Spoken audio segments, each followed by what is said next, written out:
નમસ્કાર, ન્યૂઝ કેપિટલની સાથે હું છું સોનલ। વિગતવાર સમાચારોની વાત કરીએ તે પહેલા નજર કરીશું હેડલાઇન્સ પર।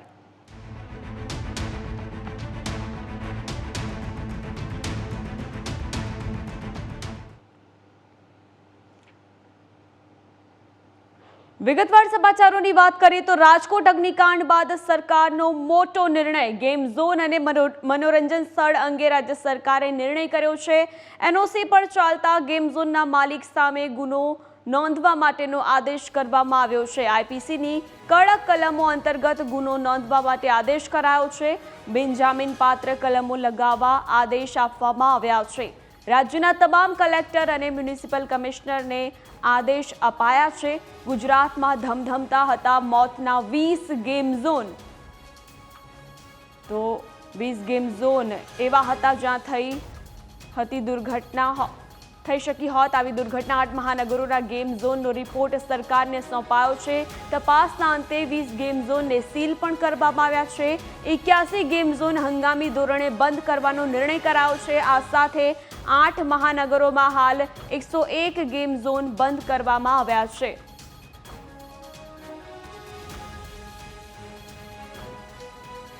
તો ગુજરાતમાં ધમધમતા 20 ગેમ ઝોનને બંધ કરવાનો નિર્ણય। 8 મહાનગરપાલિકાના ગેમ ઝોનનો રિપોર્ટ સરકારને સોંપવામાં આવ્યો છે, જે બાદ આ મોટો નિર્ણય કરવામાં આવ્યો છે। તપાસના અંતે 20 ગેમ ઝોનને સીલ કરી દેવામાં આવ્યા છે। તો કેટલીક ક્ષતિઓ રહી જતા આ ગેમ ઝોનને સીલ કરવાનો નિર્ણય કરવામાં આવ્યો। 81 ગેમ ઝોન હંગામી ધોરણે બંધ કરી દેવાયા છે। તો સરકારે તપાસનો આદેશ આપ્યો હતો, તે બાદ રિપોર્ટ આવ્યો। રિપોર્ટમાં અનેક ખુલાસા થયા છે। 8 મહાનગરોમાં હાલ 101 ગેમ ઝોન બંધ કરવાનો નિર્ણય સરકાર દ્વારા કરવામાં આવ્યો છે। તો રાજકોટ અગ્નિકાંડ બાદ સરકારે આ મોટો નિર્ણય લીધો છે। તપાસનો ધમધમાટ શરૂ કરી દેવાયો છે। તમામ ગેમ ઝોનની ચકાસણી કરવામાં આવી હતી, જે બાદ રિપોર્ટ સરકારને સોંપવા માટેનો આદેશ કરવામાં આવ્યો હતો અને ત્યારબાદ રિપોર્ટ સરકારને સોંપવામાં આવ્યો અને જે બાદ 20 ગેમ ઝોનને સીલ કરી દેવામાં આવ્યા છે। 81 ગેમ ઝોન બંધ કરવાનો નિર્ણય।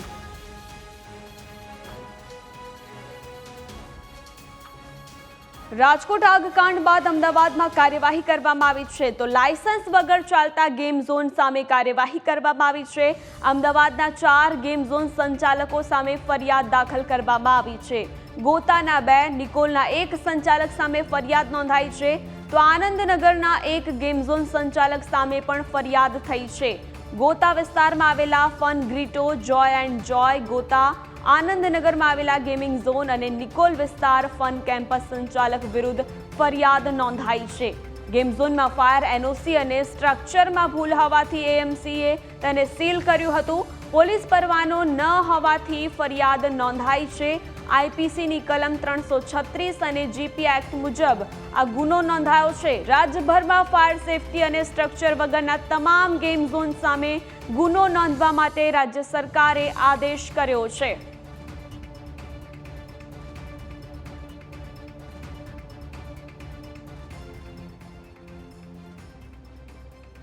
રાજકોટના અગ્નિકાંડ બાદ અમદાવાદ મહાનગરપાલિકાએ શહેરમાં ચાલતા ગેમ ઝોન માટે નવી એસઓપી બનાવી છે। ફાયર અને એસ્ટેટ વિભાગને સાથે રાખીને નવી એસઓપી બનાવવામાં આવી છે, જેમાં ગેમ ઝોન ઉપરાંત મોલ, થિયેટર, હોસ્પિટલ અને ધાર્મિક સ્થળોને પણ આવરી લેવામાં આવશે। બીયુ અને ફાયર એનઓસી મળ્યા બાદ દર મહિને ચકાસણી કરવામાં આવશે। બાંધકામમાં ફેરફાર અંગે એસ્ટેટ વિભાગ પણ દર મહિને તપાસ કરશે। જે સ્થળો પર મોટી સંખ્યામાં લોકો એકત્રિત થતા હશે, ત્યાં દર 3 મહિને એકવાર મોક ડ્રીલ કરવામાં આવશે।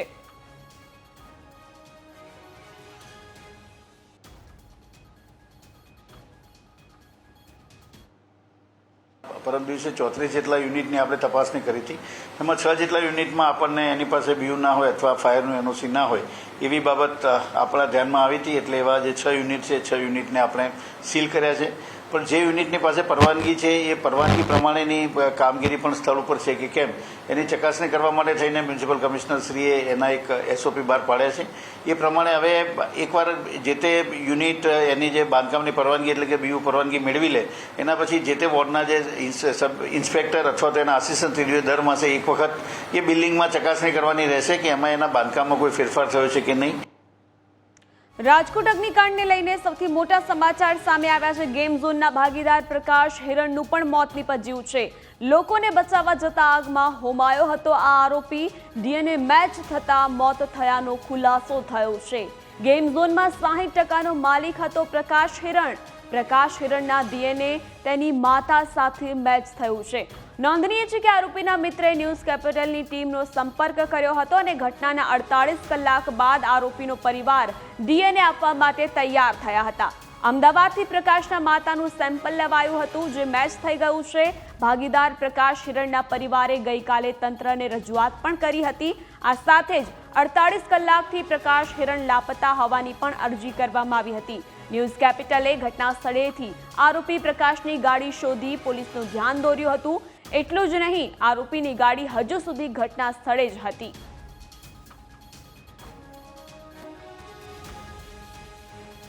રાજકોટ અગ્નિકાંડના વધુ એક મૃતકની અંતિમ વિધિ કરવામાં આવી છે। ઘટનાના 72 કલાક બાદ પણ ગોંડલના ક્ષત્રિય યુવાનનો ડીએનએ મેચ થતા મૃતદેહ પરિવારજનોને સોંપવામાં આવ્યો હતો। ગોંડલના 20 વર્ષીય ક્ષત્રિય યુવાન શત્રુઘ્નસિંહ શક્તિસિંહ ચુડાસમાનું રાજકોટ અગ્નિકાંડમાં મોત થયું હતું, જે બાદ ડીએનએ રિપોર્ટથી મૃતદેહની ઓળખ કરી પરિવારને સોંપવામાં આવ્યો હતો, જેથી ગઈકાલે મોડી સાંજે ગોંડલમાં તેમના નિવાસસ્થાનથી અંતિમ યાત્રા નીકળી, જેમાં મોટી સંખ્યામાં લોકો જોડાઈ આ દુઃખની ઘડીમાં પરિવારને સાંત્વના પાઠવી હતી।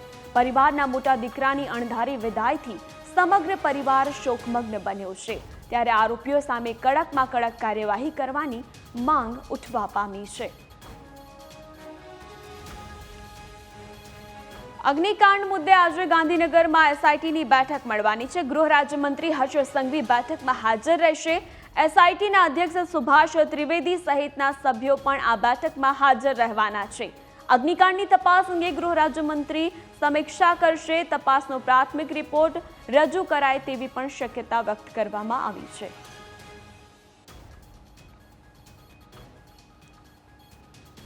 રાજકોટમાં ગેમ ઝોન કાંડમાં વધુ એક આરોપીના રિમાન્ડ મંજૂર થયા છે। મુખ્ય આરોપી ધવલ 13 દિવસના રિમાન્ડ પર છે। સરકારી વકીલે રાજકોટ કોર્ટમાં દલીલો કરી હતી। ગેમ ઝોનની જમીન એગ્રીકલ્ચરમાંથી એને કરવામાં આવી હતી, તો એને કરીને રેસિડેન્સ ઉપયોગ માટે તેને દર્શાવ્યો હતો। રેસિડેન્સને બદલે જમીનનો કમર્શિયલ ઉપયોગ કર્યો હતો। 3 માળનું બિલ્ડિંગ ઊભું કરી દેવાયું હતું। બિલ્ડિંગ ઊભું થવા છતાં તંત્રના ધ્યાને ન આવ્યું તેવું કોર્ટે કહ્યું છે। ટિકિટના ભાવ નક્કી કરવા લેવાઈ હતી પોલીસની પરમિશન। ગેમ ઝોનની મંજૂરી પોલીસ પાસેથી લીધી હતી તેવી પણ કોર્ટમાં દલીલો થઈ છે। મંજૂરી કયા ભાગીદારે લીધી હતી તેની જાણ આરોપી ધવલ ઠક્કરને છે। કોર્ટમાં ગેમ ઝોનના 2021, 2022, 2023ના પોલીસ પરમિશનના કાગળ પણ રજૂ કરવામાં આવ્યા। આરોપી ધવલ ભરત ઠક્કર અમદાવાદ રહે છે અને દુર્ઘટના બાદ તે અમદાવાદથી આબુ રોડ ભાગી ગયો હતો અને ત્યાંથી તેની ધરપકડ કરવામાં આવી હતી।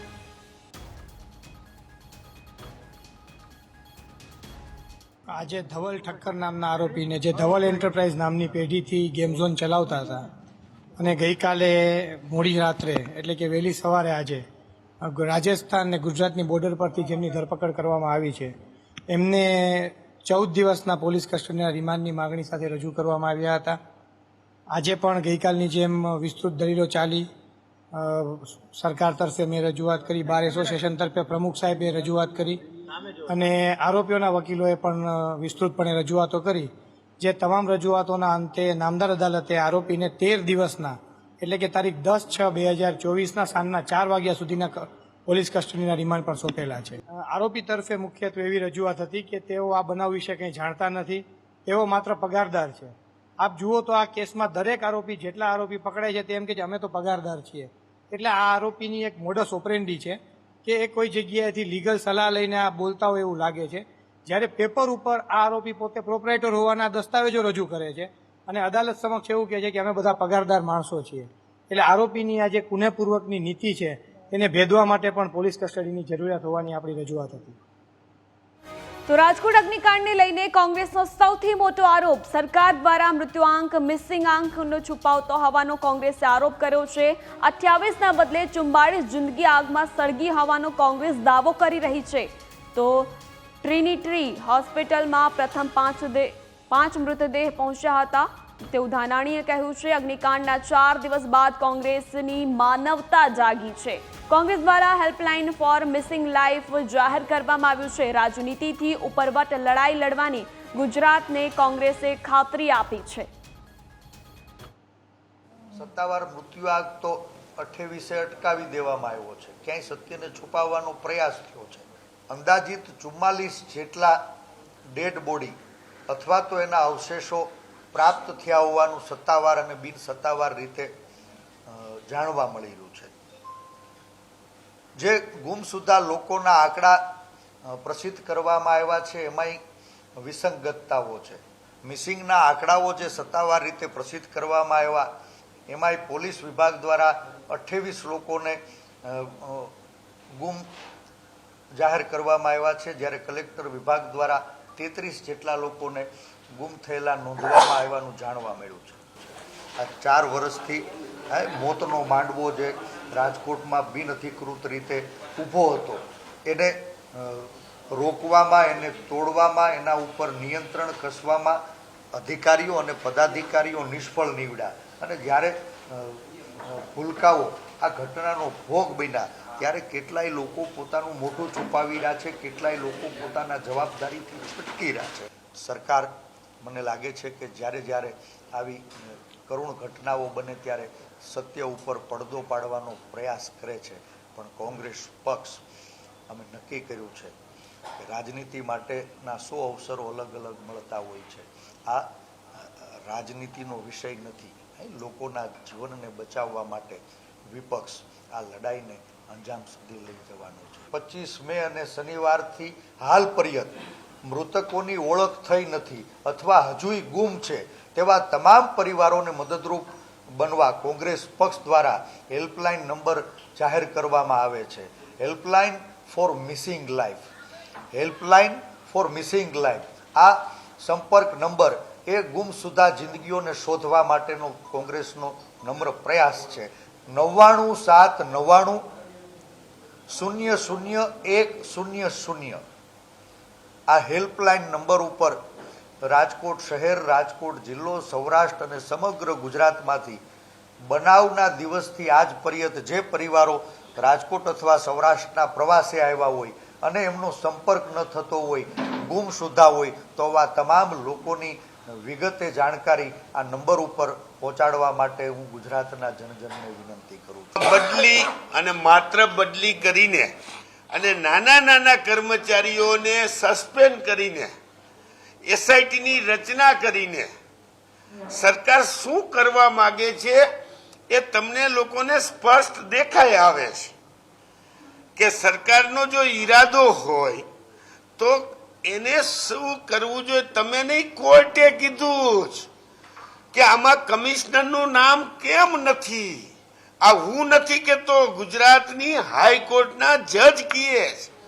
તો હજી સરકારને કેના શબ્દોથી ઉઠવાનું છે એ પ્રશ્ન કોંગ્રેસ પૂછી રહી છે. જ્યાં સુધી ઉચ્ચ અધિકારીઓના નામ એફઆરઆઈમાં નહીં આવે ત્યાં જરૂર પડશે તો અમે આવતા દિવસોમાં એ પરિવારને સાથે રાખીને જે તે જગ્યાએ રજૂઆતથી આગળ ગાંધી ચિંધ્ય માર્ગે જરૂર પડશે તો આંદોલન પણ કરશું. સમાચારોમાં આગળ વધીશું તે પહેલા રોકાઈશું એક બ્રેક માટે.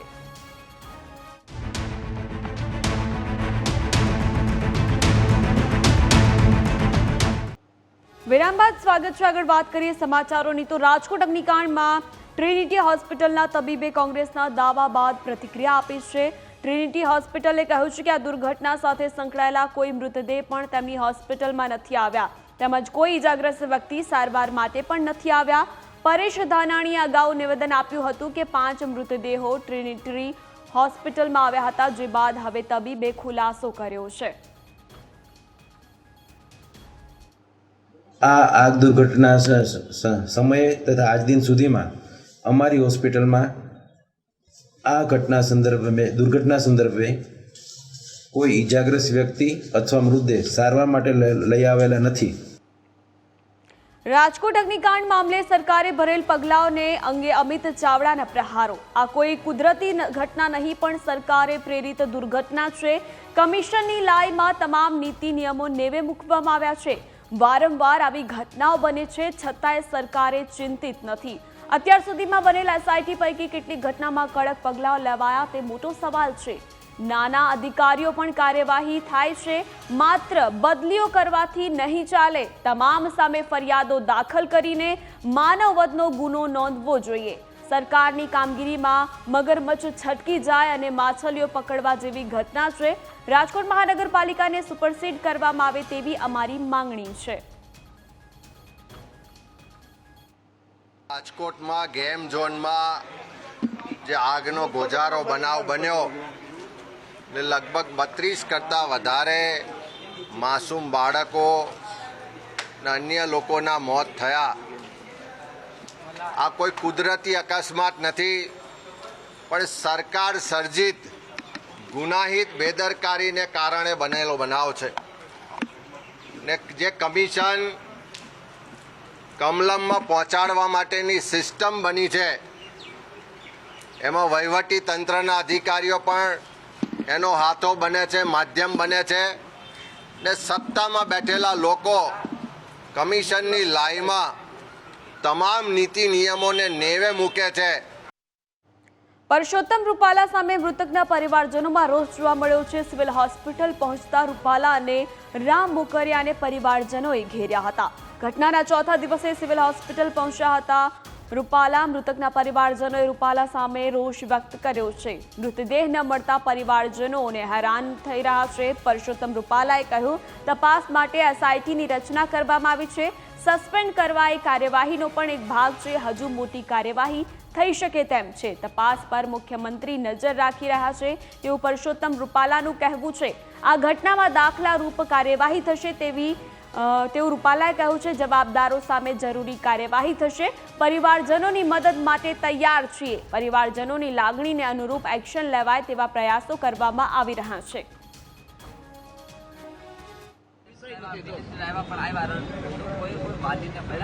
બધાને હું 3 દિવસથી મળું છું ભાઈ, હું 3 દિવસથી મળું છું।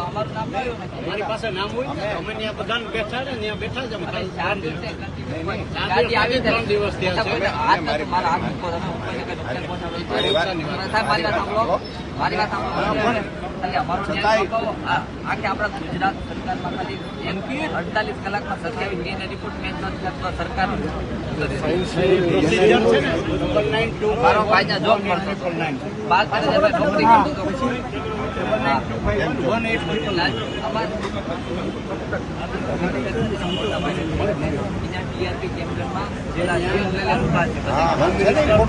એ પણ તપાસનો વિષય છે। એ પણ તપાસ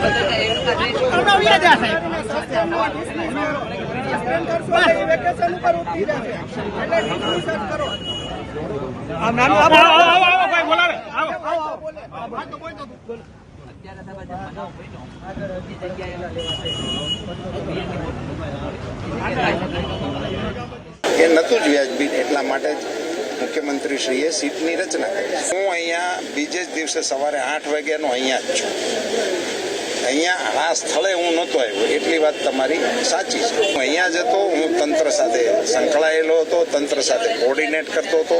અહીંયા આવનારાની સાથે પણ હું પ્રત્યક્ષ જોડાણેલો હતો અને એમની સાથે બધાની સાથે સંપર્ક કરીને એનું કોર્ડિનેશન સારી રીતે ચાલે એ હું પહેલે દિવસે અહીંયા હું સીએમ સાહેબને રૂબરૂ હું જ મળ્યો હતો। એ પ્રકારે મુખ્યમંત્રીશ્રી પોતે એમાં ઇન્વોલ્વ થઈ અને જે રસ લઈ રહ્યા છે અને અત્યારે ડે ટુ ડેનું એ મોનિટરિંગ એમની ઓફિસ દ્વારા જે થઈ રહ્યું છે એ જોતા મને એવું લાગે છે કે આમાં દાખલો બેસે એ પ્રકારની કાર્યવાહી અવશ્ય થાય। સસ્પેન્શનને તો કાર્યવાહીનો ભાગ ગણું છું, એને કાર્યવાહીનું પરિણામ નથી માનતું। આ લોકોના વિનંતીને કારણે તો અવશ્ય અમે એમની લાગણીઓ જ્યાં પહોંચાડવાની છે ત્યાં જરૂર પહોંચાડીશું।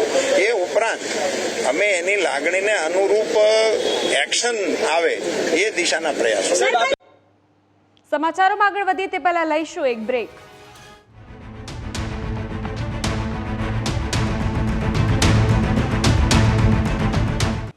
વિરામ બાદ સ્વાગત છે। આગળ વાત કરીએ સમાચારોની તો રાજકોટ અગ્નિકાંડ મુદ્દે રામ મોકરિયાનું સ્ફોટક નિવેદન સામે આવ્યું છે। રાજ્યસભાના સાંસદ રામ મોકરિયાએ સવાલો ઉઠાવ્યા છે. કોર્પોરેશન પોલીસ મનોરંજન ખાતું શું કરતું હતું? પૂર્વ આરએમસી કમિશનર સામે પણ તેઓ દ્વારા સવાલ ઉઠાવવામાં આવ્યા છે. કલેક્ટર કમિશનર ગયા હતા પણ તપાસ ન કરી, તો ગયા ત્યારે તપાસ કરી હોત તો આવું ન થાત. હાલ જે ચાલે છે તે રાંડિયા પાછીનું ડાપણ છે તેવું મોકરિયાનું કહેવું છે. હવે ગુજરાતમાં ચેકિંગ ચાલી રહ્યું છે. આ કાંડમાં 30ના મોત થયાનો મોકરિયાએ દાવો કર્યો છે. હોસ્પિટલમાં 27 મૃતકોના ડીએનએ મેચ થયા છે. 3 મૃતકોના ડીએનએ રિપોર્ટ બાકી છે તેવું મોકરિયા દ્વારા નિવેદન આપવામાં આવ્યું છે. તો અહીં રામ મોકરિયા દ્વારા નિવેદન આપવામાં આવ્યું છે કે યોગ્ય તપાસ ન થઈ, જેના કારણે યોગ્ય કાળજી ન લેવાઈ, જેના કારણે આ મોટી દુર્ઘટના સર્જાઈ છે. રાજ્યસભાના સાંસદ રામ મોકરિયાએ આ ઘટના બાદ અનેક સવાલો સરકાર સામે ઉઠાવ્યા છે. સ્વજનોને તમે મળી રહ્યા છો, સાંત્વના પણ પાઠવી રહ્યા છો. હાલમાં સિવિલ હોસ્પિટલમાં શું પોઝિશન છે? હાલમાં પોઝિશન એવી છે કે લગભગ અત્યાર સુધીમાં 27 લોકોના ડેડ બોડી અને એનું મેચિંગ થઈ ગયું છે.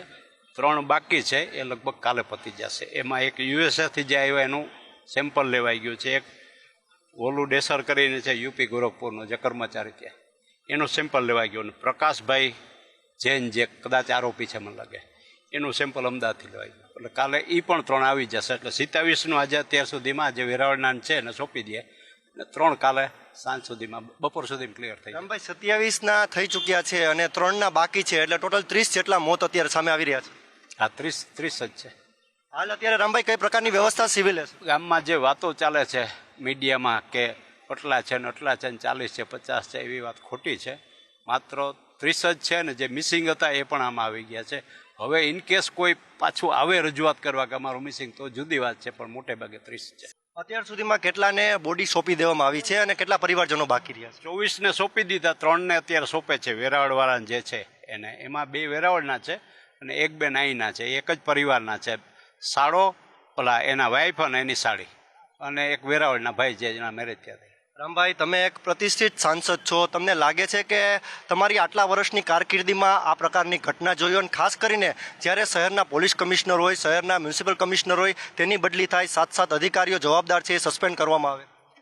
હા, એ સીટની જે કમિટી બેઠી ને સીટને એવું વ્યાજબી લાગ્યું, યોગ્ય લાગ્યું હોય ને જે આ માચડો છે 3-4 વર્ષથી હતો ને કોઈને ધ્યાનમાં ના આવે એવું તો ન બન્યું હોય, એટલે એને હિસાબે કડક પગલાં સરકાર લીધા છે કે આ વારંવાર આવા બનાવ બનતા અટકે અને બીજી વખત કોઈ આવું ખોટું કરતાં પહેલાં પણ વિચારે. એટલે આ તો હજી સસ્પેન્ડ છે, કર્યા છે અને ટ્રાન્સફર કરી છે, એ પહેલું પગલું છે. સીટનો ટોટલ રિપોર્ટ આવશે, પછી જે કંઈ આકરા પગલાં લેવામાં આવશે સરકાર લેશે. હજુ આપ માનો છો અનેક અધિકારીઓનો ભોગ લેવાશે?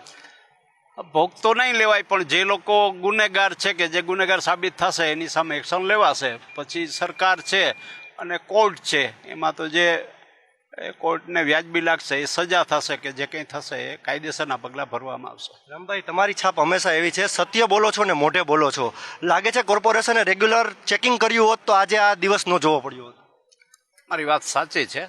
હવે એમાં બીજું હું કંઈ પાર્ટી લાઈનની બહાર જઈને કહેવા માગતો નથી, પણ જો અવળો માટલો ખડકાણો હોય 4 વર્ષ થયા હોય, પોલીસે કે મનોરંજન ખાતાવાળાએ કે કોર્પોરેશને જો ચેક કર્યું ને ખરેખર ડિટેલમાં ગયા કે જે અધિકારીના ગઈકાલે ફોટા આવ્યા છે એમાં જૂના આરએમસી કમિશનર છે, જૂના કલેક્ટર છે વગેરે જે છે એ પણ ત્યાં પાર્ટી કે સંબંધમાં કે જે રીતે ગયા હતા ત્યારે જો એની તપાસ કરી હોત કે ખરેખર આની શું પોઝિશન છે તો એનો રસ્તો ક્લિયર થઈ ગયો હોત. પણ એ કોઈએ ચેક ન કર્યું અને આવી ઘટના ઘટી પછી આ બધી તપાસ કરી, એટલે આ જો કહેવાય ને કે રાંડ્યા પછીનું ડાપણ છે. હવે આજે આખા ગુજરાતમાં બધું ચેકિંગ કરે, પહેલાં આવી જ એક ઘટનાનો ભયસ્થાન છે. મેં આજે જ રજૂઆત કરી છે કે સ્કૂલના જે વેકેશન ખુલશે ને જે નાના બાળકો છે, જે નાની ટેમ્પો જાય છે કે પેલી કેબ વાન જાય છે, એમાં બાળકો છે. આજે એક સોશિયલ મીડિયામાં પણ મેં ફોટો જોયો છે કે એ બાળકો છે એ બેઠા હોય છે, નીચે એનો બાટલો હોય છે જે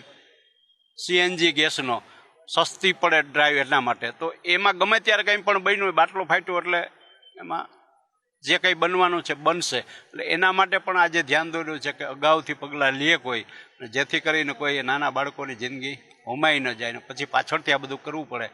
પ્રિકોશન લઈએ કે જેથી આ ઘટના જ ન ઘટે. સ્કૂલ હોય, મોલ હોય, હવે માનો છો કે નવા કમિશનર, નવા મ્યુનિસિપલ કમિશનર હોય કે નવા પોલીસ કમિશનર, આપ ધ્યાન દોરશો તંત્રનું? હવે મેં આજે નવા પોલીસ આપણા જે મ્યુનિસિપલ કમિશનર છે એનું પણ ધ્યાન દોર્યું છે. થોડી એને જે ઘટતી માહિતી પણ મેં આપી છે. સીપી છે એને હજી આજે મુલાકાત થઈ નથી, હું એને પણ મળીશ. સીટના જે અધિકારી મુખ્ય છે જેની છાપ ખૂબ સારી છે, સ્વચ્છ છે, સુભાષ ત્રિવેદી, કાયદામાં કડક છે, એને પણ રૂબરૂ મળવાનો છે. અને મારી પાસે જે માહિતી મળશે, મારી પાસે સમાજમાંથી, ગામમાંથી, કોર્પોરેટરો પાસેથી, મારી પાસે જે સત્ય વાત હશે એ હું બધી રજૂ કરીશ. ચોક્કસથી આ હતા રામભાઈ મોકરિયા. તેઓ સ્પષ્ટ કરી રહ્યા છે કે આ રાંડિયા પછીનું ડાપણ છે અને ખાસ કરીને જે પૂર્વ કલેક્ટર છે, પૂર્વ મ્યુનિસિપલ કમિશનર છે, પૂર્વ ડીસીપી છે, તે તમામ અધિકારીઓ ત્યાં જલસા કરવા ગયા હતા. એટલે કે આમંત્રણને માન આપીને ગયા હોય કે પછી ત્યાં રાઇડ્સમાં મોજ કરવા ગયા હોય. રામભાઈ મોકરિયા રાજ્યસભાના સાંસદે સ્પષ્ટ કહ્યું છે કે તેમણે મજા માણી, તેના કરતાં જો પોતાની જવાબદારી સમજ્યા હોત તો આજે આ ઘટના ન બની હોત. કેમેરા પર્સન રીતેશ સાથે ઋષિ દવે, ન્યૂઝ કેપિટલ, રાજકોટ. સમાચારોમાં આગળ વધીએ તે પહેલા રોકાઈશું એક બ્રેક માટે.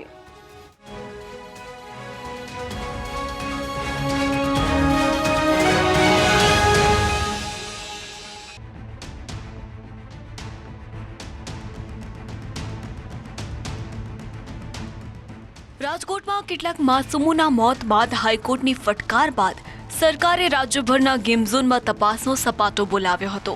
આજે રાજ્યભરના ગેમ ઝોનની તપાસ પૂર્ણ થઈ ચૂકી છે અને તપાસના રિપોર્ટ સરકારને સોંપી દેવામાં આવ્યા. રાજ્યના 8 મહાનગરોમાં કુલ 101 ગેમ ઝોનની તપાસનો રિપોર્ટ રાજ્ય સરકારને સોંપાયો છે. 101 ગેમ ઝોન પૈકી 20 ગેમ ઝોન સીલ કરવામાં આવ્યા છે અને 81 ગેમ ઝોન હંગામી ધોરણે બંધ કરાવાયા છે. સૌથી વધુ અમદાવાદ શહેરમાં 34 ગેમ ઝોન પૈકી 5 સીલ કરી દેવામાં આવ્યા છે અને 29 ગેમ ઝોન હંગામી ધોરણે બંધ કરાવાયા છે. રાજકોટ શહેરમાં 12 ગેમ ઝોન પૈકી 8 સીલ કરાયા છે તો 4 હંગામી ધોરણે બંધ કરાયા છે. ગેમ ઝોન દ્વારા ફાયર સેફટી સહિતના નિયમોનું યોગ્ય રીતે પાલન કરવામાં આવ્યું છે કે નહીં તેની તપાસ હાથ ધરાઈ હતી. જોકે તપાસમાં ઘણી જગ્યાએ સામે આવ્યું હતું કે ગેમ ઝોન સંચાલકો દ્વારા નિયમોનું ઉલ્લંઘન થઈ રહ્યું હતું, જે બાદ આવા ગેમ ઝોનને તાબડતોડ સીલ મારી દેવાયા છે. તો બીજા કેટલાક ગેમ ઝોન છે ત્યાં નિયમોનું પાલન થયું હતું, તે ગેમ ઝોનને પણ નવો આદેશ ન મળે ત્યાં સુધી હંગામી ધોરણે બંધ કરાવાયા છે. Bureau report, news capital. રાજકોટમાં બનેલા અગ્નિકાંડ બાદ લોકો તંત્ર અને સંચાલકો સામે રોષે ભરાયા છે. રાજ્યમાં ભૂતકાળમાં ઘણી આવી ગોઝારી ઘટના બની ચૂકી છે, ત્યારે સરકાર કે તંત્ર સજાગ થાય કે ના થાય, પરંતુ કાયદાકીય જ્ઞાન હોય તો આવી હોનારતથી બચી શકાય છે. આજ તમામ ઘટનાઓને જોતા પ્રજામાં પણ એટલી જ સજાગતા જરૂરી છે. ત્યારે ફાયર સેફટી અને ઇમરજન્સીના કાયદા વિશે આટલી માહિતી તો તમારી પાસે હોવી જ જોઈએ. સુરત તક્ષશિલા કાંડ હોય કે રાજકોટ ગેમ ઝોન અગ્નિકાંડ હોય, આ ઘટનામાં જે લોકોએ તંત્ર સામે આક્રોશ અને પીડિતો માટે વેદના વ્યક્ત કરી રહ્યા છે, તેઓએ પોતાના શહેર, સોસાયટી અને ધંધાના સ્થળે જે બિલ્ડિંગ છે તેમાં કાયદા મુજબ ફાયર સુવિધા છે કે નહીં તે જાણી લેવું ખૂબ જ જરૂરી છે. ગુજરાતમાં આગ અંગે કાયદા શું છે એ જાણીએ. રાજ્યના વિવિધ વિસ્તારમાં આગનું જોખમ નિવારવા માટે તેમજ વ્યક્તિના જીવન અને મિલકતની સલામતી તેમજ રક્ષણ માટે ગુજરાત સરકારે ગુજરાત અગ્નિ નિવારણ અને જીવન સુરક્ષા ઉપાય વિષયક અધિનિયમ 2013નો કાયદો લાગુ કર્યો છે. આ કાયદાને અંગ્રેજીમાં fire prevention and life safety major act 2013 તરીકે ઓળખવામાં આવે છે. આ એક્ટ હેઠળ ગુજરાત રાજ્યમાં અગ્નિશમન સેવાઓ અને સંબંધિત બાબતોની સ્થાપના અને જાળવણી કરવામાં આવે છે. આ અધિનિયમ મુજબ સરકારી અધિકૃત ઇમારતો, કાર્યશાળા, જાહેર મનોરંજનની જગ્યાઓ, વેરહાઉસ તથા બિલ્ડિંગના માલિકોને આગના જોખમ સામે સાવચેતી લેવાની જરૂર હોય છે. તો આ તરફ બિલ્ડિંગ તથા હોસ્પિટલ માટે નેશનલ બિલ્ડિંગ કોડ લાગુ કરવામાં આવ્યા છે અને ફરજિયાતપણે પ્રિવેન્શન પ્રોટેક્શન સિસ્ટમ નિયમોનું પાલન કરવામાં આવે છે. Gujarat town planning and urban development act 1976 મુજબના GDCR અને national building code of India 2005ના પ્રમાણે fire prevention and protection system લગાવવી ફરજિયાત છે. હવે આ એક્ટના નિયમોની વાત કરીએ તો બિલ્ડિંગના ધાબા પર બાંધકામ થયેલું ન હોવું જોઈએ, હોસ્પિટલ્સનું ધાબું ખુલ્લું હોવું જોઈએ, આગ લાગે તો દર્દીને ઉપર ખસેડી શકાય. ધાબા પર જવાના રસ્તાને તાળા ન મારેલા હોવા જોઈએ. કોઈ પણ દરવાજો લોક કીવાળો ન હોવો જોઈએ. પાર્કિંગના સ્થળે ઓપીડી, કેફે, રેસ્ટોરન્ટ, કેન્ટીન ન હોવું જોઈએ. પાર્કિંગમાં ડિસ્પેન્સરી અથવા તો કોઈ સ્ટોરેજ ન હોવું જોઈએ. દરેક દાદર અને મુખ્ય પેસેજ ખુલ્લા હોવા જોઈએ. હોસ્પિટલના પેસેજમાં 2 રૂમ સામસામે હોય તો તે સ્ટ્રેચર આસાનીથી અંદર જવું જોઈએ. દર વર્ષે ફાયર વિભાગ પાસે સેફટીની ચકાસણી કરાવવી જરૂરી છે. ટોટલ સ્ક્વેર મીટર એરિયા પ્રમાણે ફાયર સેફટી સિસ્ટમ ફિટ કરાવવી જરૂરી છે. આગ લાગે ત્યારે ફાયરના વાહન અંદર પ્રવેશી શકે તેટલા રસ્તા ખુલ્લા રાખવા ફરજિયાત છે. શું તમે ફાયર લાયસન્સ વિશે જાણો છો? ગુજરાત ફાયર લાયસન્સ એ ફાયર સલામતી અંગેનું જરૂરી ડોક્યુમેન્ટ છે. ફાયર લાયસન્સ ગુજરાતમાં ફાયર સિક્યોરિટી પ્રમાણપત્ર અને નો ઓબ્જેક્શન સર્ટિફિકેટ તરીકે પણ ઓળખાય છે. આ પ્રમાણપત્ર તમે શહેરી વિકાસ અને શહેરી ગૃહ વિભાગ પાસે લઈ શકો છો. ફાયર લાયસન્સનું મુખ્ય કાર્ય સલામતીના માન્ય નિયમોને વ્યવસાયની અનુરૂપ સાબિત કરવાનું છે. ગુજરાત ફાયર લાયસન્સના મહત્વ વિશે વાત કરીએ તો માલિક અથવા બિલ્ડર જ્યારે જગ્યા વેચાણે વખતે ભાડે પટ્ટે કોઈ ઇમારત આપતા હોય અથવા મકાનોના કબજો અથવા તો પરવાનગી આપતા હોય તે વખતે માન્ય ગુજરાત ફાયર લાયસન્સ તથા એનઓસી ફરજિયાત છે.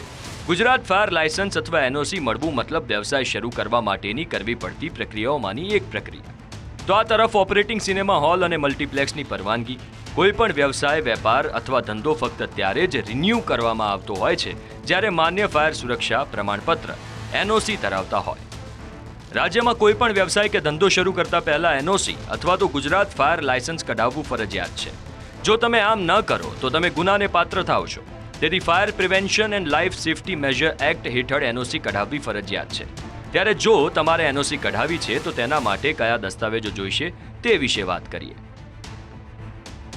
Riders record, layout and building plan, Google map image, પ્રમાણિત માપણી સીટ, DILR, સક્ષમ સત્તા દ્વારા મંજૂર કરેલા પ્લાન જો લાગુ પડતા હોય તો, એફિડેવિટ અને અંડરટેકિંગ તથા પાવર ઓફ એટર્ની જો લાગુ પડતું હોય તો, તદુપરાંત નોટરાઇઝ્ડ ફોર્મ, મહેસૂલ રેકોર્ડ્સ 7/12, 6A હકપત્ર, NA, TP અને DP પાર્ટ પ્લાન, ઝોનિંગ પ્રમાણપત્ર, F ફોર્મ સહિતના દસ્તાવેજોની જરૂરિયાત પડે છે. ત્યારે સમયની માંગ સાથે જો જાગૃત નાગરિક શાળા, college, tuition classes, game zone, multiplex, cinema ઘરો, બિલ્ડિંગ્સ, ફ્લેટ સહિતના સ્થળે ફાયર સેફટીની કેટલી વ્યવસ્થા છે જો તે ચકાસીને આગળ વધશો તો આ પ્રકારના લેભાગુઓ તથા તંત્રની બેદરકારીથી ચોક્કસ બચી શકાય તેમ છે. હવે સમય જનતાએ પણ જાગૃત થવાનો થયો છે. સાથે જનતાની પણ એટલી જ જવાબદારી બને છે કે તેઓ પોતાના વ્યાવસાયિક સ્થળે ફાયર સેફટી અંગે ચોકસાઈ વાપરે. Bureau report, news capital. Rajkot અગ્નિકાંડનો ચોથો દિવસ. ચોથા દિવસે કેટલાક DNA મેચ થતા પરિવારને મૃતદેહ સોંપાયા તો બીજી તરફ TRP ગેમ ઝોનના સ્થળે બ્રાહ્મણોએ મૃતકોની આત્માની શાંતિ માટે પાઠ કર્યા. તો આ તરફ તપાસ તેજ થઈ. બદલાયેલા અધિકારીઓએ ચાર્જ સંભાળ્યો. જીઓ ઘટનાના ચોથા દિવસની તમામ વિગતો. રાજકોટની ગોઝારી ઘટના બાદ સતર્ક થયેલી સરકારે આજે ચોથા દિવસે મોટો નિર્ણય કર્યો. રાજ્યભરના ગેમ ઝોન અને મનોરંજન સ્થળ અંગે મોટો નિર્ણય લેવાયો છે. એનઓસી વગર ચાલતા મનોરંજન સ્થળો અને ગેમ ઝોનના માલિક સામે ગુનો નોંધવા આદેશ આપવામાં આવ્યા. રાજ્યભરના ગેમ ઝોનની ચકાસણીના સરકારે રિપોર્ટ સોંપાયા બાદ આ મોટો નિર્ણય કર્યો છે. IPCની કડક કલમો અંતર્ગત ગુનો નોંધવા આદેશ અપાયા છે. સાથે જ બિનજામીનપાત્ર કલમો લગાવવાના પણ આદેશ અપાયા છે. તો ઘટનાના ચોથા દિવસે અગાઉના CP, JCP અને DCPની બદલી કરાયા બાદ રાજકોટ શહેરના નવનિયુક્ત પોલીસ કમિશનર બ્રજેશ કુમાર ઝાએ ચાર્જ સંભાળ્યો. CP બ્રજેશ ઝાએ ગાર્ડ ઓફ ઓનર વગર સાદગીપૂર્વક ચાર્જ સંભાળ્યો છે. આ ઉપરાંત જોઈન્ટ પોલીસ કમિશનર તરીકે મહેન્દ્ર બગરિયાએ પણ ચાર્જ સંભાળ્યો. સાથે DCP ઝોન 2 તરીકે જગદીશ બાંગવારાએ ચાર્જ સંભાળ્યો છે. તો રાજકોટના નવા મ્યુનિસિપલ કમિશનર DP દેસાઈએ ચાર્જ સંભાળ્યા બાદ એક્શન મોડમાં આવ્યા. તેમણે અગ્નિકાંડના સ્થળની મુલાકાત લીધી હતી. DP દેસાઈએ કહ્યું કે તપાસમાં કોર્પોરેશન સહયોગ આપશે. ઘટનાનું તો શબ્દોમાં ન વર્ણન થઈ શકાય તેવી ઘટના બની છે. રાજ્ય સરકારે જે ત્વરિત પગલાં લીધેલા છે તેના ભાગરૂપે આજે મારું અહીંયા રાજકોટ મહાનગરપાલિકામાં મ્યુનિસિપલ કમિશનર તરીકે પોસ્ટિંગ થયેલું છે. આ જવાબદારીનું વહન કરવા માટે આજે હું ટૂંક સમયમાં ત્યાં એનો ચાર્જ સંભાળીશ અને ત્યાર પછી જે સૂચનાઓ છે અને જે જરૂરી કાર્યવાહીઓ હાથ ધરવાની છે આગળની તે સત્વરે એનું કામ હાથ ધરી દેવામાં આવશે. ચાર્જ સંભાળ્યા બાદ રાજકોટના નવા police commissioner Brajesh Jha, SP Jaypalsinh Rathod, collector Prabhav Joshi સહિતના અધિકારી અને પુરુષોત્તમ રૂપાલા, રામ મોકરિયા સહિતના રાજનેતા સિવિલ પહોંચ્યા હતા, જ્યાં પુરુષોત્તમ રૂપાલા લોકોના સવાલોના કટઘરામાં ઘેરાયા હતા. લોકોએ તેમને આકરા પ્રશ્નો કર્યા. એ નહોતું જ વ્યાજબી, એટલા માટે જ મુખ્યમંત્રીશ્રીએ સીટની રચના કરી. હું અહીંયા બીજે જ દિવસે સવારે 8 વાગ્યાનો અહીંયા જ છું. અહીંયા આ સ્થળે હું નહોતો આવ્યો, એટલી વાત તમારી સાચી છે. હું અહીંયા જ હતો, હું તંત્ર સાથે સંકળાયેલો હતો, તંત્ર સાથે કોર્ડિનેટ કરતો હતો. અહીંયા આવનારાની સાથે પણ હું પ્રત્યક્ષ જોડાણેલો હતો અને એમની સાથે બધાની સાથે સંપર્ક કરીને એનું કોર્ડિનેશન સારી રીતે ચાલે એ હું પહેલે દિવસે અહીંયા હું સીએમ સાહેબને રૂબરૂ હું જ મળ્યો હતો. રાજકોટ અગ્નિકાંડ કેસમાં આજે વધુ એક આરોપીને દબોચી લેવાયો, જે બાદ આરોપી ધવલ ઠક્કરને કોર્ટમાં લઈ જવાયો હતો. પકડાયેલા આરોપી ધવલ ઠક્કરના નામે ગેમ ઝોનની જમીન હતી અને ધવલ કોર્પોરેશનના નામે હતી. આ કેસમાં 4 આરોપીની ધરપકડ થઈ ચૂકી છે. ઘટનાના 4 દિવસ બાદ આજે કેટલાક મૃતદેહોના ડીએનએ મેચ થતાં તેમના પરિવારજનોને મૃતદેહો સોંપાયા હતા, જે બાદ જે તે પરિવારમાં માતમનો માહોલ છવાયો હતો. પરિવારજનોએ હૈયાફાટ રુદન કર્યા હતા. બીજી તરફ કેટલાક સ્વજનો હજી પણ ડીએનએ રિપોર્ટની આતુરતાથી રાહ જોઈ રહ્યા છે. બીજી તરફ રાજકોટમાં આ હૈયું હચમચાવી નાખતી ઘટનામાં અકાળે મૃત્યુ પામનારની આત્માને શાંતિ મળે તે માટે ટીઆરપી ગેમ ઝોન ખાતે 9 બ્રાહ્મણ દ્વારા મૃતકોની આત્માની શાંતિ માટે પાઠ કરાયા. બ્રાહ્મણો દ્વારા ચતુશ્લોકી ભાગવતના પાઠ કરવામાં આવ્યા.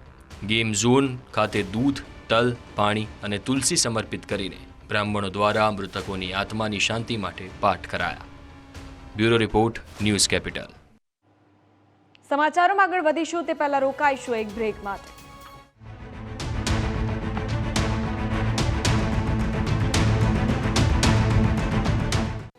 વિરામ બાદ સ્વાગત છે. આગળ વાત કરીએ સમાચારોની તો રાજકોટના અગ્નિકાંડ બાદ અમદાવાદમાં ફાયર સેફટીના સાધનોની ખરીદીમાં વધારો જોવા મળ્યો છે.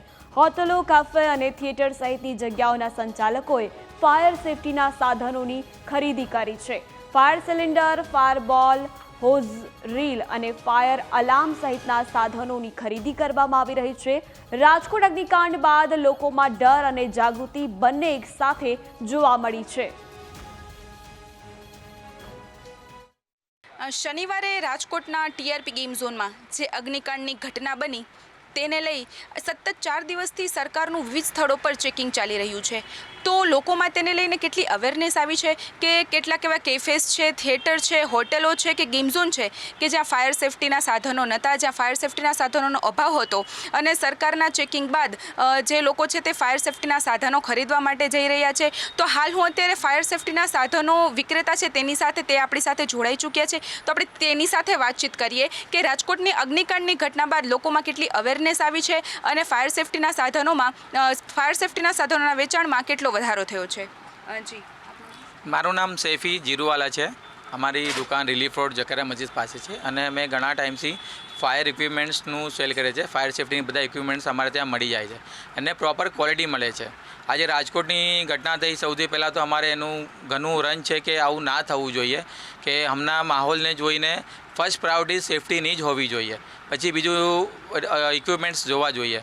પણ એ ના થયું તો એના માટે ઘણું દુઃખ લાગે છે અને બીજી વાર ના બને એના માટે સરકારશ્રી અમે અપીલ કરીએ છીએ કે જ્યાં બી આપ એનઓસી આપો યા જે બી હોય તો પહેલાં પ્લીઝ સેફ્ટીનું અવેરનેસ નાખો કે જે આ ઘટના બની છે એ ફ્યુચરમાં એક વાર બી ના બને. અમે એવી દિલથી પ્રાર્થના કરીએ છીએ. અને આ જે ઘટના બની એના પછી તમારે ફાયર સેફ્ટીના સાધનોમાં વેચાણમાં કેટલો વધારો? વેચાણમાં વધારો તો થયો છે, પણ એવું ના હોવું જોઈએ કે ઇન્સિડન્ટ્સ બને પછી વેચાણમાં વધારો થવો જોઈએ. અમારું માનવું એમ છે જે નોમિનલ મિનિમમ રિક્વાયરમેન્ટ હોય સેફ્ટીની એ તો એવરી હાઉસ, એવરી શોપ યા એવા કોઈ મોલ હોય યા ગેમ ઝોન હોય ત્યાં પ્રોપર હોવું જ જોઈએ. નો ડાઉટ ગવર્મેન્ટ હમણાં જે સ્ટ્રિક્ટ બની છે તો અમારું વેચાણ વધ્યું જ છે ને અમે પ્રોપર ક્વોલિટીમાં જ બિલીવ કરીએ છીએ. હમણાં જ્યારે આવું ઇન્સિડન્ટ બને છે લોકો ઘણા બધા સસ્તા પ્રોડક્ટ્સ બી આપે છે ને લોકો જ્યારે પ્રાઇસ જોવે છે, ક્વોલિટી નથી જોતા. તો અમે એ બી પ્રિફર કરીએ છીએ કે તમે ઓનલી પ્રાઇસ નહીં જોવો, એમાં સારી વસ્તુ લો કે આપણે સેફ્ટી માટે પ્રોપર સેફ્ટી થવી જોઈએ. આપણે ગવર્મેન્ટને બતાવવું નથી કે ભાઈ મારા પાસે ઇક્વિપમેન્ટ્સ છે, પણ જ્યારે આવું કોઈ ઇન્સિડન્સ થાય તો આપણે એનું પ્રોપર યુઝ કરી શકીએ અને જાનહાનિથી આપણે એને રોકી શકીએ. અને આજે રાજકોટની અગ્નિકાંડની ઘટના બની તેના પછી ફાયર સેફ્ટીના સેફ્ટીના સાધનોના ભાવમાં કોઈ વધારો થયો છે કે એઝ ઇટ ઇઝ ભાવમાં તો એટલો વધારો નથી. હવે આમાં એવું છે જેના પાસે સ્ટોક છે એ લોકો જીતી જાય છે, એ લોકો અમુક પ્લસ કરે છે, પણ અમારી પોતાની મેક છે ને અમે એમ બિલીવ કરીએ છીએ કે આનો ફાયદો ના ઉઠાવવો જોઈએ. લોકો આવે છે આપણા પાસે જરૂરત માટે તો અમે એને બહુ બેઝિક રેટમાં જ આપીએ છીએ અને બીજાથી બી રિક્વેસ્ટ કરીએ છીએ કે કોઈ બી આપે એને બેઝિક રેટ પર જ આપે અને ભાવ વધારો ના લે. જી બિલકુલ. તો આપણે જોયું એમ કે જે રાજકોટની અગ્નિકાંડની ઘટના બની છે ટીઆરપી ગેમ ઝોનમાં, તે પછી ફાયર સેફ્ટીના સાધનોમાં અવેરનેસ આવી છે અને લોકો ફાયર સેફ્ટીના સાધનો ખરીદવા માટે ફાયર સેફ્ટીના સાધનો ખરીદી રહ્યા છે. કેમેરા પર્સન નરેશ સાથે twinkle Jani, news capital, Ahmedabad. અમદાવાદમાં હાલ કાળઝાળ ગરમી પડી રહી છે, જેને લઈને સિવિલ હોસ્પિટલમાં દર્દીઓને હાલાકી ન પડે તે માટે કુલરની વ્યવસ્થા કરવામાં આવી. હોસ્પિટલના અલગ અલગ વોર્ડમાં 70 જેટલા કુલર મૂકવામાં આવ્યા છે અને દર્દીઓને ગરમીમાં શેકાવું ન પડે તેનું ધ્યાન રખાયું છે. કુલરોની સાથે સાથે બારીઓ પણ ગ્રીન પડદા પણ લગાવવામાં આવ્યા છે, જેથી બહારથી આવતા પ્રકાશના કારણે વોર્ડમાં ગરમી ન વધે. ઉપરાંત દર્દીઓ માટે હરતા ફરતા પાણીના પરબની પણ વ્યવસ્થા કરવામાં આવી છે. आपका कौन इधर? ये भाई है मेरा छोटा. क्या हुआ था इसको? ये बाइक से गिरा था, स्लिप खा गया था बाइक से. तो ये इतनी गर्मी पड़ रही है अहमदाबाद में, तो ये इधर सिविल हॉस्पिटल ने जो कूलर की व्यवस्था की है उसके ऊपर क्या कहना आपको? ये अच्छा किया, गर्मी बहुत थी इसके हिसाब से. कितने टाइम से ये कूलर लगवाए? ये हो गया 4-5 दिन पहले से. હું મારા ભાઈને અહીંયા પગની સારવાર માટે આવ્યો છું. કેટલા દિવસથી આવ્યો છો? હું આવ્યો છું બેન 23 તારીખને ગુરુવાર, આજે 28 તારીખ છે અને અહીંયા અમદાવાદમાં ગરમી બહુ પડે છે, પણ અહીંયા આની કુલરના હિસાબે ઠંડીનો અહેસાસ થાય છે અને કુલર લાગ્યા છે? કુલર અહીંયા 3-4 દિવસથી છે અને તેને લઈને તમને કેવું લાગી રહ્યું છે? ને બહુ મજા આવે છે. અહીંયા ગરમી તો થતી જ નથી બિલકુલ. ગરમી તો બહાર નીકળીએ તો આપણને ખબર પડે ગરમી છે, અંદર તો ગરમી થતી જ નથી. અત્યારનો જે આજે ગયા અઠવાડિયા 2 અઠવાડિયાથી જે હીટવેવ ચાલુ છે એ હીટવેવના હિસાબમાં ઘણા દર્દીઓને હીટ સ્ટ્રોક થવાની શક્યતાઓ રહે છે. અહીંયા આગળ જે આપણા વોર્ડ છે એમાં 2 પ્રકારના વોર્ડ અમારી પાસે, એક છે સેન્ટ્રલ એસી છે અને અમુક છે સેન્ટ્રલ એસી નથી, સામાન્ય વોર્ડ છે. સામાન્ય વોર્ડમાં તમારે જે ટેમ્પરેચર ઇન્ટરનલ ટેમ્પરેચર છે એ અત્યંત વધી જતું હતું અને અમારા સરકારશ્રી તરફથી જે ગાઈડલાઇન આવી એ મુજબ એમણે કીધું કે જે બી જગ્યાએ નોન એસી રૂમ છે તમામ જગ્યાએ વોટર કુલર રાખી દર્દીઓને કમ્ફર્ટેબલ બનાવવાની જરૂર છે. એ આદેશને અનુરૂપ અમે થઈ લગભગ ગઈકાલે 70-80 જેટલા કુલર લગાવી અને વી હેવ મેડ આખું જે વાતાવરણ છે કમ્ફર્ટેબલ બનાવેલું છે. સમાચારોમાં આગળ વધીએ તે પહેલા રોકાઈશું એક બ્રેક માટે.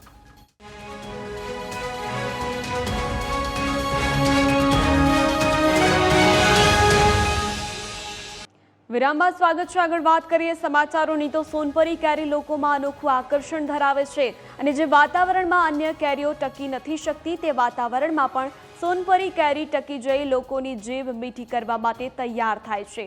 નવસારીના આથાણ ગામના રાહુલ નાયક નામના ખેડૂત આ સોનપરી કેરી પકવે છે.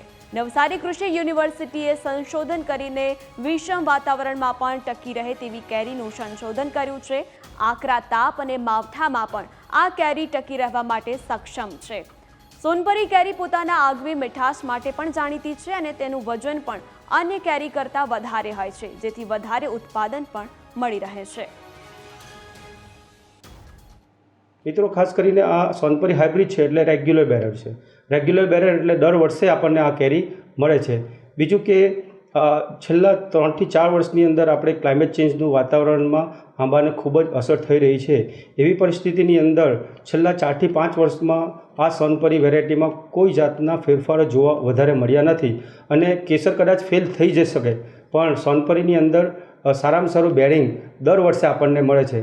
એટલે આ ખેડૂતો માટે ખૂબ જ સારી વેરાયટી છે અને છેલ્લા 4 વર્ષના આપણે ભાવ જોઈએ તો કેસર 1000 રૂપિયા મણ હોય તો સોનપરી 2000 રૂપિયા મણ, કેસર 1800 રૂપિયા મણ હોય તો સોનપરી 3000 રૂપિયા મણ અને આ વર્ષે પણ સોનપરીના ભાવ 3000ની ઉપર વધારે ભાવ ચાલે છે. સોનપરીના મારી પાસે 350 ઝાડવા છે.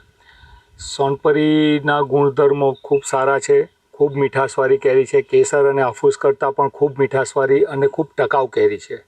દર વર્ષે આવતી જાત છે. દર વર્ષે એનું મતલબમાં સારામાં સારું પ્રોડક્શન ઉતરી રહ્યું છે. બજારમાં લગભગ 3000થી લઈને 5000 રૂપિયા સુધીના આપણે ભાવ મેળવી શકીએ એમ છે. હાફૂસ અને કેસર કરતાં પણ એ ટકાઉ શક્તિ વધારે સારી છે. ભાવનગર જિલ્લાના ખેડૂતો પ્રાકૃતિક ખેતી તરફ વળ્યા છે અને રાસાયણિક ખેતી કરતાં વધારે ભાવ અને ઉત્પાદન મેળવી રહ્યા છે. તળાજાના મણાર ગામના પરેશભાઈ ભટ્ટ નામના ખેડૂત ઘણા વર્ષોથી પ્રાકૃતિક રીતે કેરીની ખેતી કરે છે. પરેશભાઈ તેની સાથે સાથે 13 થી 14 ગાયોની ઉછેર પણ કરે છે અને તેના છાણનો ખાતર તરીકે ઉપયોગ કરી બેવડો ફાયદો મેળવે છે. પરેશભાઈ 10 વીઘા જમીનમાં પ્રાકૃતિક રીતે કેરીના પાકનું વાવેતર કરે છે અને રાસાયણિક ખેતી કરતાં વધારે ફાયદો મેળવે છે અને જમીનને પણ નુકસાન થતું બચાવે છે. હું છેલ્લા 8 થી 10 વર્ષથી પ્રાકૃતિક ખેતી જઈ રહ્યો છું. આ પ્રાકૃતિક ખેતી કરવાથી ખૂબ પ્રકારના ફાયદા થાય છે. એક તો જંતુનાશક દવાઓનો છંટકાવ પણ આમાં થતો નથી અને વિવિધ રાસાયણિક ખાતરોનો પણ આમાં ઉપયોગ થતો નથી અને ગાય આપણી બચે છે. ભારતમાં ગાયની ખૂબ જ જે જરૂરિયાત હોય છે એ પણ એક આપણી રીતે બચી જાય છે. રાસાયણિક ખાતર હું પહેલા આની અંદર જ્યારે નાખતો ત્યારે મારે વર્ષ દરમિયાન 2 લાખ જેવું બિલ આવતું હતું, પરંતુ અત્યારે હાલમાં 2-3 હજાર રૂપિયાની અંદર આખું વર્ષ નીકળી જાય છે, કારણ કે પ્રાકૃતિક ખેતીને જીવામૃત ઘન જીવામૃત બનાવવામાં જે સામાન્ય ખર્ચો થતો હોય છે એ જ ખર્ચાથી થઈ જાય છે. ત્યારબાદ અન્ય લોકોને જે છે કેરી વેચાય છે એ માત્ર 1500-2000 રૂપિયાની મણ જાય છે, જ્યારે મારી એથી ડબલ ભાવની અંદર 3-4 હજાર રૂપિયા સુધીમાં મારી કેરી અહીંથી વેચાય છે. દ્વારકાના ખંભાળિયા માર્કેટિંગ યાર્ડમાં જીરુની આવકમાં વધારો જોવા મળ્યો છે. યાર્ડમાં હાલ દરરોજ 2500 થી 3000 મણ જીરુની આવક થઈ રહી છે, જેની સામે પ્રતિ મણ 6000 રૂપિયા જેટલો ભાવ જોવા મળી રહ્યો છે. ગયા વર્ષ કરતાં ઓછા ભાવ હોવાનું ખેડૂતોનું કહેવું છે, પરંતુ ભાવ સારા હોવાથી નુકસાની વેઠવાનો વારો નહીં આવે તેવી પણ ખેડૂતો વાત કરી રહ્યા છે. જામ ખંભાળિયા માર્કેટિંગ યાર્ડમાં અગાઉ જીરાના ભાવ 4000 થી 4500 હતા, જે ભાવ વધીને 6000-6400 સુધીના જેવા થવા પામેલ છે, જેના કારણે ખેડૂતોમાં વેચવાલીનું પ્રમાણ વધેલ છે. હાલમાં ખંભાળિયા માર્કેટિંગ યાર્ડમાં અંદાજે 2500-3000 મણ જીરુની આવક છે. સારી આવક છે, તેમજ ખેડૂતોને સારા ભાવ મળતા હોય, જેથી ખેડૂતો જીરુનું જણસ વેચવા માટે માર્કેટિંગ યાર્ડ ખંભાળિયામાં આવે છે. આ વખતે અમે જીરું વેચવા આવ્યા છીએ. ગયા વખતેની સરખામણી જોવા જઈએ તો ભાવ થોડોક નીચો કહેવાય, પણ વર્ષ પ્રમાણે ભાવ સારો છે. વરસાદની સિઝન નજીક આવી એટલે ખાતર બિયારણ માટે આપણે પૈસાની જરૂર પડે એટલા માટે અમે જીરું લઈને આવ્યા છીએ. આમ જોવા જઈએ તો આ વર્ષ પ્રમાણે બજાર સારી જ કહેવાય. એમ ગયા વખતે જોવા જઈએ તો 4000થી સ્ટાર્ટિંગ થયું હતું અને છેલ્લે 12 થી 12500 સુધી હતો બજાર. આ વખતેથી 4-4.5 જેવો બજાર હતો ને અત્યારના સમય પ્રમાણે જોવા જઈએ તો 6 થી 6500 જેવી બજાર છે. અત્યારે હું જીરું વેચવા આવેલો હતો, તો અત્યારે ભાવ અહીંયા 6400ની આસપાસ છે અને વાવેતર કર્યું ત્યારે 4000ની આસપાસ હતો. તો અત્યારે ખેડૂતને પૈસાની જરૂરિયાત હોય એટલા માટે જીરું વેચી રહ્યા છે, પણ ગયા વર્ષની સરખામણીમાં ભાવ બહુ ઓછો કહેવાય. ગયા વર્ષે આ ટાઈમે લગભગ 12-12500 જેવો ભાવ હતો, તો અત્યારે 6400 બહુ ઓછો કહેવાય, એટલે મજબૂરીથી વેચી રહ્યા છે ખેડૂતો. ત્યાં જીરું લઈને ખંભાળિયા માર્કેટ યાર્ડમાં આવેલ છું. કાલનો બજાર ભાવ 5800 થી 6400 સુધી રહેલો હતો, તો આજે હું જીરું લઈને અહીંયા આવેલો છું. જીરું વાવ્યું ત્યારે 4000 જેવો ભાવ હતો, અત્યારે 6000 માથે 200-300 રૂપિયા ભાવ મળે છે. હવે વાત કરીએ ફિટનેસ મંત્રની.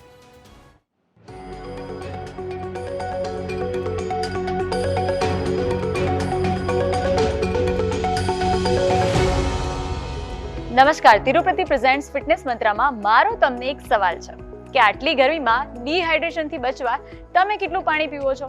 ઉનાળામાં પરસેવા રૂપે શરીરમાંથી પાણી નીકળતું હોય છે અને જેના કારણે ડિહાઇડ્રેશન ફીલ થતું હોય છે. આ રેડ એલર્ટના સમયમાં તમારે 2.5 થી 3 લીટર જેટલું પાણી અથવા તો કોઈ પણ પ્રકારનું પ્રવાહી લેતું રહેવું જોઈએ.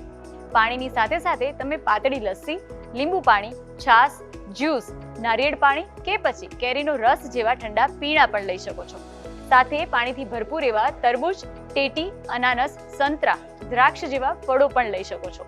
જો તમે હાઇડ્રેટ રહેશો તો હીટ સ્ટ્રોક અને પથરી જેવી સમસ્યાઓથી પણ બચી શકશો. તો આ ઉનાળામાં બધું ભૂલી જજો, પણ પોતાને હાઇડ્રેટ રાખવાનું ના ભૂલતા.